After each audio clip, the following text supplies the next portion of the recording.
Welcome back. In our last segment, we focused on the pushback against Special Counsel Bob Mueller, the investigation, the FBI, and seemingly anyone else even attached to it, agency or individual alike. Now, we're going to take a look at what Mueller is working on that may have the president's allies so spooked. Breaking today, word that Mueller and his team are talking to staff members at the Republican National Committee, that about the RNC and Trump campaign's digital efforts to reach out to voters ahead of last year's election. Specifically, whether the campaign and the RNC worked with Russian efforts to influence voters via social media, online trolls, and bots. Now, that aspect of the investigation may be connected to Mueller's questioning of former RNC chief and former chief of staff Reince Priebus, former RNC spokesman and White House press secretary Sean Spicer, and Hope Hicks, who ran communications for the campaign and is now the White House communications director. Hicks is also seen as the digital gatekeeper for President Trump, who tweets but does not email. And all that, it's on top of the parts of the Mueller probe that we know about and the people he's either indicted or have gotten to cooperate, including Mueller's team looking at possible collusions with Russia, possible obstruction of justice, and Trump financial dealings. Among those cooperating with Mueller, George Papadopoulos. His connections to Russia and Russian entities may be linked to the collusion investigation. Also, former National Security Advisor Michael Flynn, who, as you know, is cooperating now with Mueller and who, as a close advisor to Trump during and after the campaign, may have been privy to collusion and a whole lot more, and maybe have even worn a wire for the last few months here before it became public, his cooperation with Mueller. Paul Manafort is not cooperating, we learned, with Mueller, at least not that we know of. There's even talks about that he could be indicted yet again. Former Trump campaign manager has been indicted to this point on money laundering and conspiracy charges, but more could be coming. And was in the room, I should mention here, with Donald Trump Jr. and Jared Kushner when they took a meeting with a slew of Kremlin-connected Russians, a meeting the Trump team took seeking dirt on one Hillary Clinton, an indication they were at least willing to collude with the Russians. And we also know Mueller's team is looking into Trump's firing of former FBI Director James Comey as part of possible obstruction charges, and that Mueller's team has subpoenaed Trump's bank records from Deutsche Bank, which is one of the few major financial firms that was willing to do business with the Trump organization in the years before Trump entered politics. A lot to digest here. First off, Doug, I'll start with you. In terms of what we already know, the team that Mueller's got us connected, and also the fact that they haven't leaked boo to this point, and already who's singing, who we believe could be, would you be shocked?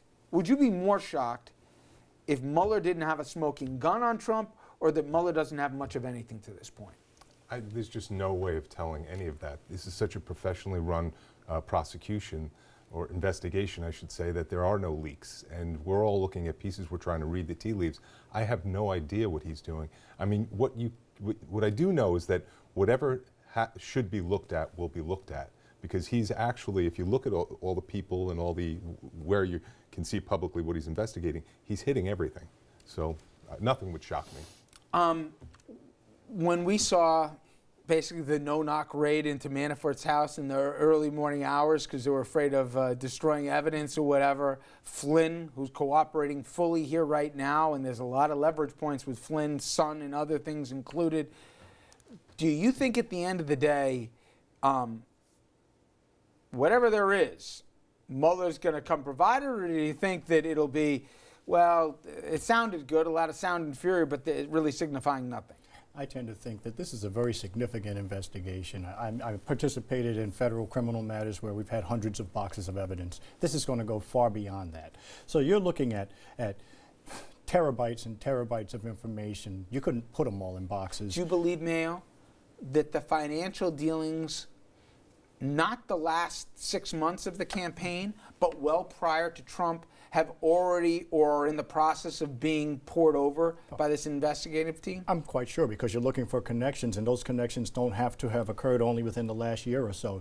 You're looking at past relationships. They may be decades old. And just remind the audience, while this investigation was about the Russian connections, it is not limited to that, as we've seen through history. Not at all. Not at all. And in fact, actually, when you have a queen for a day, when you have these proffer agreements, actually, even the people who've entered pleas of guilty are told that they won't use what's said in the actual agreement against them, but you can use that as a basis to develop new information and new leads. And if they find that they've testified or given any false information to the federal government, they'll be charged. I know you're right. Right now, we don't know. We just know who's playing ball and who isn't, and where they're going with this investigation and some of the sound on Capitol Hill.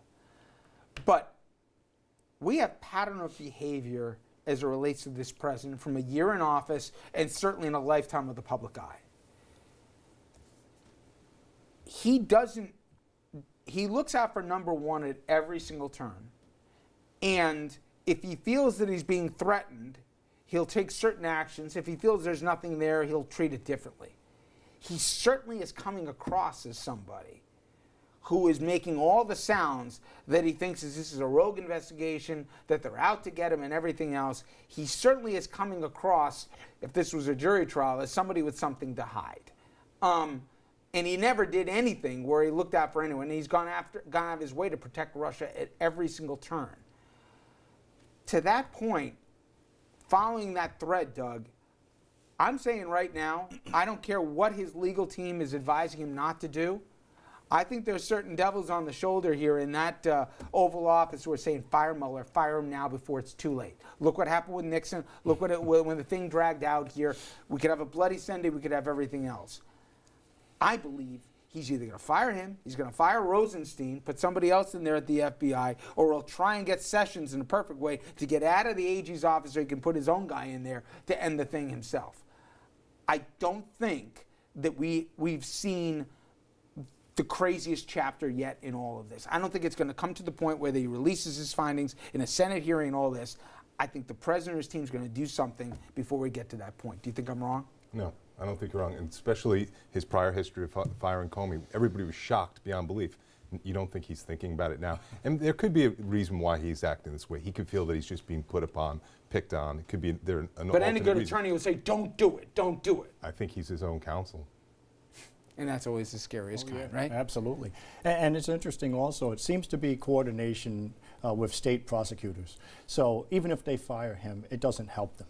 And even the pardons that may be given if I only got 30 seconds, but where you're going, Mayo, is Mueller, in addition to crossing every T, he's gone to different state attorney generals so that, like Schneiderman, who's now filed 100 different legal actions against the president, who's in the Times, said, by laying the groundwork there, even if he pardons Flynn and the rest, that doesn't excuse what could be going on in terms of its state levels.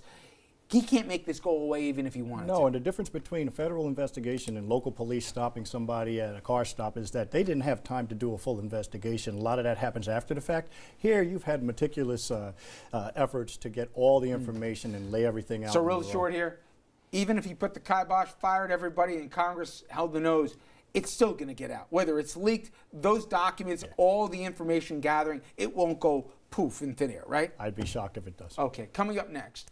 You know the old saying, I'll see you in court. Well, if you've got a beef with a big bank here, odds are you won't see him in a courtroom anytime soon, and you can thank the president for that. You know, I know you've heard a lot about regulations and red tape getting rid of here.